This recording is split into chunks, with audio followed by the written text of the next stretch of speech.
श्रद्धेय आचार्य श्री कौशलेंद्र कृष्ण जी से जुड़े रहने के लिए उनके सोशल मीडिया प्लेटफॉर्म्स को फॉलो करें।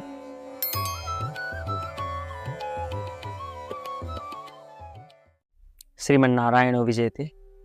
और हमारे जितने भी अग्रज हैं, ज्येष्ठ जन हैं, गुरुजन हैं, श्रेष्ठ जन हैं, सबके चरणों पर कोटि कोटि वंदन समर्पित करते हुए आज के इस वीडियो को हम प्रारंभ करेंगे। और आज के वीडियो में हम चर्चा करेंगे कि समान गोत्र में जो विवाह एक कल्पना लोग कर सकते हैं, समान गोत्र में विवाह का करते तो कोई नहीं है, किंतु कल्पना कर सकते हैं या सोच सकते हैं कि शास्त्र में कहाँ ऐसे वाक्य हमको प्राप्त होते हैं जहाँ पर समान गोत्र में विवाह की वर्जना हमको प्राप्त होती है। तो आज के वीडियो में हम यही चर्चा करेंगे कि समान गोत्र में विवाह क्या शास्त्र सम्मत हो सकता है, और यदि शास्त्र सम्मत नहीं है तो क्या प्रमाण है शास्त्रों जहाँ पर समान गोत्र के विवाह की वर्जना है, तथा क्या कहीं पर कोई ऐसी रीति भी है, ऐसी कोई लोक परंपरा भी है जहाँ पर समान गोत्र में विवाह भी होता है। और यदि ऐसा होता भी है, समान गोत्र में कहीं विवाह होता है, या कोई भी अन्य जो शास्त्र में धर्म बताया गया है उसके विरुद्ध कोई कृत्य हमको दिख जाता है कहीं भी, जो बहुत समय से आ रहा हो, चलता हुआ आ रहा हो, तो ऐसे कृत्यों को हमको मानना क्या चाहिए, अर्थात हम धर्म अधर्म में विवेक कैसे करें ऐसे स्थान में। तो इन सब विषयों पर आज हम मुख्य रूप से इस वीडियो में चर्चा करने वाले हैं। तो इसी कारण से इस वीडियो को आप बड़े ध्यान से और समस्त कार्यों से निवृत्त होकर के एकांत में बढ़िया देखें। तो देखिए, अगर हम समान गोत्र में विवाह की बात करें तो शास्त्रों में कहा जाता है कि माता तथा पिता के गोत्र के अतिरिक्त ही विवाह करना चाहिए, वही शास्त्र सम्मत है। अर्थात जो कन्या है या वर है वो माता के गोत्र का भी न रहे, पिता के गोत्र का भी न रहे, दोनों से भिन्न गोत्र में ही विवाह जो है वो संपन्न होना चाहिए, वही शास्त्र सम्मत हमारे सनातन धर्म में माना गया है। स्कंद पुराण को देखिए, वहाँ पर स्पष्ट कहा गया है कि अगर ऐसा आप करते हैं, समान गोत्र में विवाह यदि आप कर लेते हैं, परिणीय सगोत्राम तु समान प्रवराम, तथा अगर आप कर लेते हैं तो उसका त्याग कर दीजिए, तत्काल त्यागं कृत्वा द्विजस्तस्याः, उसका त्याग कर दीजिए। और ततः चांद्रायणम चरेत, उसके उपरांत चांद्रायण का व्रत आपको करना चाहिए। ऐसा स्कंद पुराण का मंत्र है, ऐसा स्कंद पुराण में हमको प्राप्त होता है। इसके अतिरिक्त आप और देखें, इससे भी, ये तो केवल चांद्रायण की बात स्कंद पुराण में कही गई व्यास जी महाराज के माध्यम से, किंतु इससे भी क्लिष्ट और इससे भी अधिक बड़ा दंड हमारे शास्त्रों में यत्र तत्र इस पाप का प्राप्त होता है। चाहे आप जानबूझकर करें कि अनजाने में करें, जैसी भी स्थिति में करें, इसका बहुत बड़ा दंड हमको प्राप्त होता है। वृद्ध यम स्मृति का यदि हम अन्वेषण करते हैं तो वहाँ पर क्या कहा गया, वहाँ पर तो सीधा प्राण त्याग ही बताया गया है कि सपिंडापत्य दारेसु प्राण त्यागो विधीयते। अगर आप सपिंड में विवाह कर लेते हैं, सपिंड विवाह यदि करते हैं, या इसको आप सगोत्र भी समझिए, अगर ऐसी स्थिति आ जाती है तो फिर इसका तो केवल और केवल एक ही निष्कर्ष है, प्राण त्याग। इसके अतिरिक्त और इसका कोई निष्कर्ष नहीं है। ऐसा वृद्धयम तो स्कंद पुराण में तो बहुत सरल ही दे दिया आपको। लोग कहेंगे चांद्रायण कह दिया है स्कंद पुराण में, तो ये तो बहुत क्लिष्ट है। चंद्र की कलाओं के अनुरूप आहार लेना पड़ता है उसमें, ऐसा उसका तप है। तो ये देखिए, यहाँ पर तो सीधा प्राण त्याग को ही प्राण त्यागो विधीयते, तो ये तो अत्यंत क्लिष्ट ही है।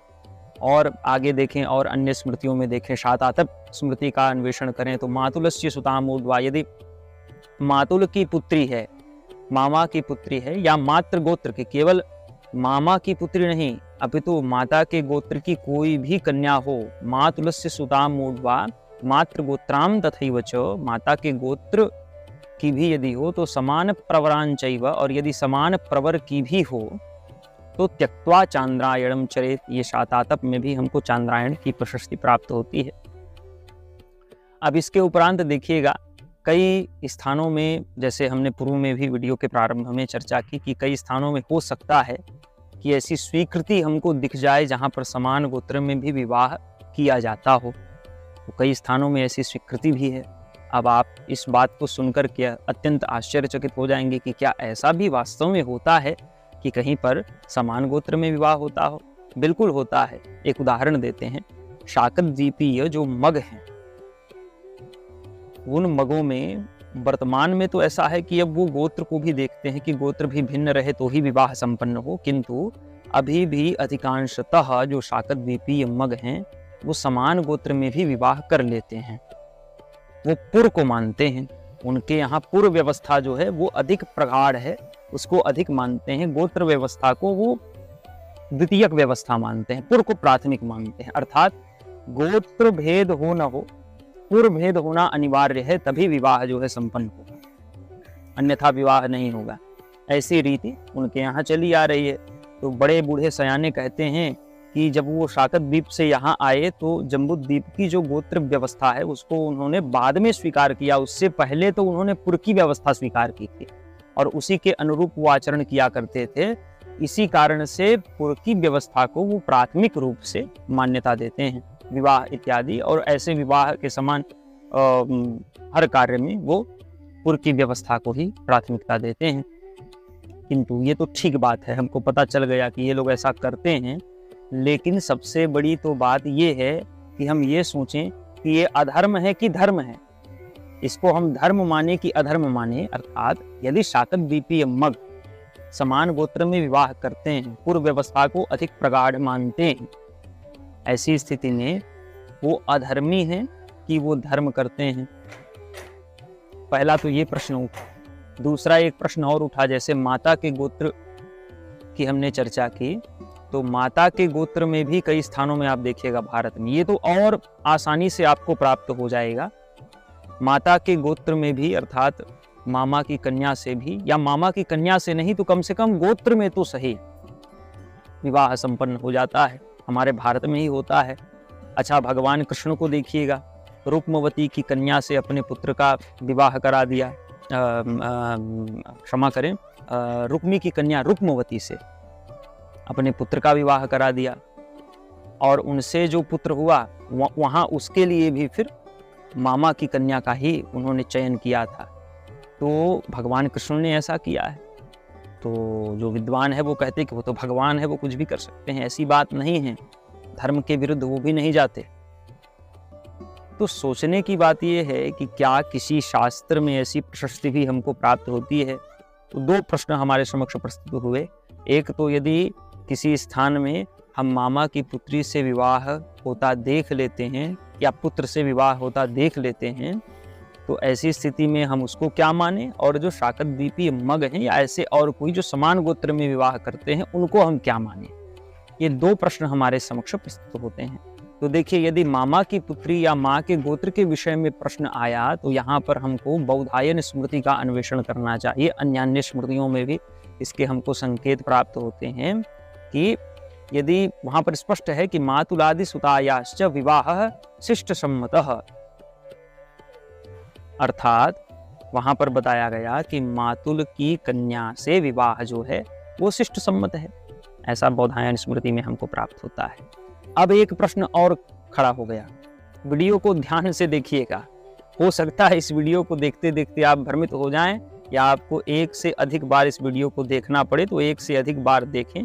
और हम केवल ये चाहते हैं कि हम सभी इन बातों के प्रति सजग रहें, हम सबको इन बातों का ज्ञान रहे।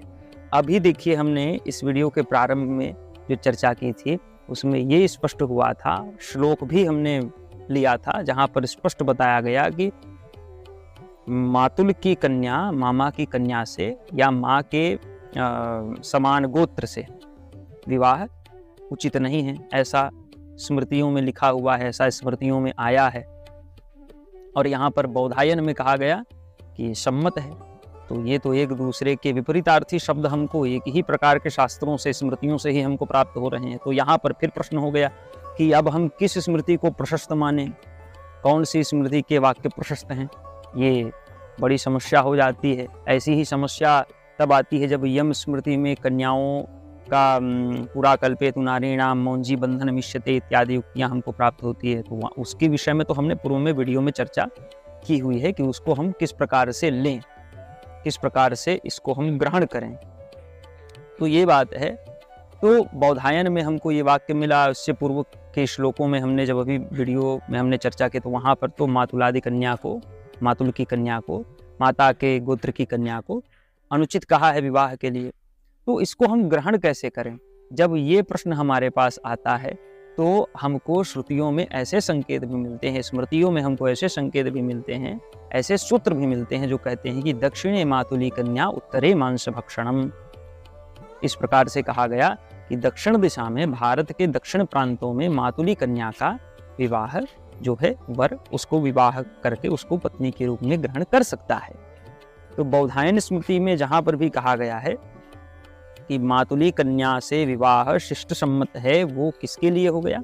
वो दक्षिण प्रांत के लोगों के लिए प्रशस्त माना जाता है। उत्तरे मांस भक्षणम, इस प्रकार से उक्ति हमको प्राप्त हो जाती है। और इसी प्रकार से बृहस्पति महाराज का भी वाक्य है कि उदुह्यते दाक्षिणात्यैर मातुलस्य सुता द्विजैहि।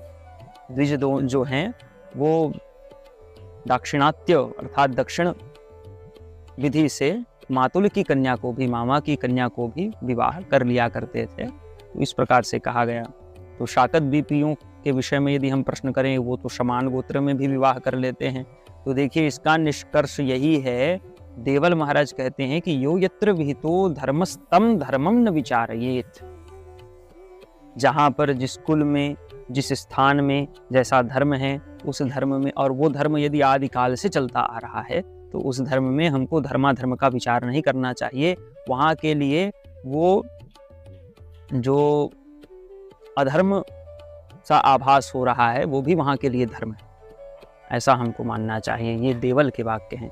इसीलिए यदि मग शाकत द्वीपीय समान गोत्र की कन्या से विवाह करते भी हैं या करते थे, अभी तो कई स्थानों में ऐसा नहीं होता, लेकिन यदि होता भी था या होता भी होगा कहीं पर, तो उसको हमको शास्त्र सम्मत ही मानना चाहिए, क्योंकि वह उनकी रीति है और देवताओं के माध्यम से वो ग्रहण की जा चुकी रीति है। देवता उसको स्वीकार कर चुके हैं उनके वंश के लिए। आप करिएगा तो उचित नहीं है, आपके लिए वो अधर्म है, लेकिन उनके लिए वो धर्म के रूप में परिणत हो चुका है। एक उदाहरण इसमें हम लेते हैं। किसमें उदाहरण लेंगे? यो यत्र विहितो धर्मस्तम धर्मम न विचारयेत। इस बात का एक उदाहरण हम लेते हैं। हमारे छत्तीसगढ़ में देखिए, ब्राह्मणों के लिए, द्विजों के लिए नियम यह होता है कि किसी भी अनुपनीत के यहाँ भोजन जल इत्यादि ग्रहण उनको नहीं करना चाहिए। लेकिन हमारे छत्तीसगढ़ में यदि आप आइएगा तो देखिएगा कि यहाँ पर अनुपनीत जो अहीर चरवाहे होते हैं, जिनको हम लोग यादव कहते हैं, पहटिया कहते हैं छत्तीसगढ़ी, उनके यहाँ से ब्राह्मण भोजन इत्यादि सब ग्रहण कर लेते हैं, उनके हाथों से बना भोजन ग्रहण कर लेते हैं। तो शास्त्र कहते हैं कि अनुपनीतों के यहाँ हमको भोजन इत्यादि ग्रहण नहीं करना चाहिए, लेकिन छत्तीसगढ़ में तो ऐसी प्रथा है। और ऐसे कई स्थानों में आपको कई ऐसी वस्तुएं दिखेंगी जो आपको अशास्त्रीय लगेंगी, लेकिन आदिकाल से वो कृत्य वहाँ पर होते आ रहे हैं। इस कारण से यहाँ पर भी यही सूत्र लागू हुआ देवल का कि यो यत्र विहितो धर्मस्तम धर्मम न विचारयेत। वहाँ पर फिर धर्म का चिंतन नहीं होगा, क्योंकि वो पूर्व काल से वहाँ पर होता आ रहा है। इसी प्रकार से हमको मगों को भी समझना चाहिए, इसी प्रकार से हमको दक्षिणे मातुली कन्या को भी समझना चाहिए। और जहाँ तक मगों की बात करें तो चतुर्वर्ग चिंतामणि में मगों का वर्णन मिलता है, निर्णय सिंधु में मगों का वर्णन मिलता है, ब्राह्मणोत्पत्ति मार्तंड नामक जो ग्रंथ हैं उसमें हमको ब्राह्मणों का वर्णन मिलता है, भविष्य पुराण में हमको मग ब्राह्मणों का वर्णन मिलता है। और ये समस्त जो ग्रंथ हैं ये कहते हैं कि मगो दिव्यो द्विजोत्तमः, मग जो हैं वो दिव्य हैं, उनको दिव्य संज्ञा दी गई है। निर्णय सिंधुकार ने भी ये बात ग्रहण किया है कि मग जो हैं वो दिव्य ब्राह्मण हैं, शाकत द्वीप से आए हुए ब्राह्मण हैं। हालांकि वर्तमान में अधिकांशतः जो मग के अतिरिक्त ब्राह्मण हैं वो उनका खूब विरोध करते हैं। और देखिए, जब किसी का विरोध होता है तो उसका कुछ तो कारण होता है। कई मग जो हैं वो कुछ अनुचित कार्यों में भी प्रवृत्त हो गए हैं, इस कारण से उनका विरोध होता है। लेकिन एक बात याद रखिएगा, किसी एक के लिए आप पूरे कुल को अनुचित नहीं कह सकते हैं, इसको हमको समझना चाहिए। तो मगो दिव्यो द्विजोत्तमः ये समस्त ग्रंथों में हमको, इन ग्रंथों में प्राप्त होता है। श्रीमद् भविष्य पुराण में भी कह दिया गया कि भोजकश्चोत्तमो भवेत्, योगिनाम कोटि कोटि भ्यो भोजकश्चोत्तमो भवेत्, इस प्रकार से उक्ति हमको भविष्य पुराण में भी प्राप्त हो जाती है। तो भोजक को तो योगियों से भी श्रेष्ठ बताया गया है और इन सारी बातों को हमको ध्यान रखना चाहिए। तो इस प्रकार से निषिद्ध अनिषिद्ध, तो इनके बीच में जब भी हमको ऐसी चीज़ें दिखे तो हमको भ्रमित नहीं होना चाहिए। ये सारे नियम शास्त्र में प्रशस्त होते हैं। किसी जगह में जो नियम अप्रशस्त हैं वो किसी जगह में प्रशस्ति को भी प्राप्त कर लेते हैं। तो इन नियमों का हमको ध्यान रखना चाहिए। इस प्रकार से आज की वीडियो में और तो हमको कुछ स्मरण नहीं आ रहा कि इस विषय में और कुछ हम आपके समक्ष प्रस्तुत करें, इतना ही संपूर्ण होगा। और इस वीडियो को आप अधिक से अधिक शेयर करें, चैनल को सब्सक्राइब करें, हमारा फेसबुक का पेज है उसको भी लाइक करें, ताकि ऐसे वीडियोज़ आपको भविष्य में भी प्राप्त होते रहें। आपको ऐसे वीडियोज़ की अधिसूचनाएँ सर्वप्रथम प्राप्त हों। हमारे व्हाट्सएप के भी चैनल में आप जुड़ें, हमारा टेलीग्राम का चैनल है उससे भी जुड़ें, और हमारी वेबसाइट जिसमें जैसा हम वीडियो यहाँ पर डलवाते हैं उसी प्रकार से लेख हम प्रयत्न करते हैं कि अपने माध्यम से लिखा हुआ वहाँ पर प्रकाशित करवाएं। तो इन सब का जो लिंक है वो आपको डिस्क्रिप्शन में मिलेगा, और पिन कमेंट का भी आप निरीक्षण अवश्य करें। साथ ही साथ हमारी कथाओं के विषय में आपको कोई भी जानकारी चाहिए तो हमारा फ़ोन नंबर भी इन्हीं के साथ में संलग्न आपको प्राप्त हो जाएगा। इसके अतिरिक्त कुछ जन बार बार हमको संदेश किया करते थे, इसी कारण से अगर किसी की भी इच्छा हो कि हमको आर्थिक रूप से सहयोग करें, ताकि ये जो हम वीडियो इत्यादि बनाते हैं, क्योंकि इसमें कैमरा इत्यादि का खर्च लगता है, इसमें वो सहयोग करने के इच्छुक हों, तो बैंक डिटेल्स भी आपको डिस्क्रिप्शन बॉक्स में और पिन कमेंट में आपको प्राप्त हो जाएगा, वहाँ पर आप निरीक्षण कर सकते हैं।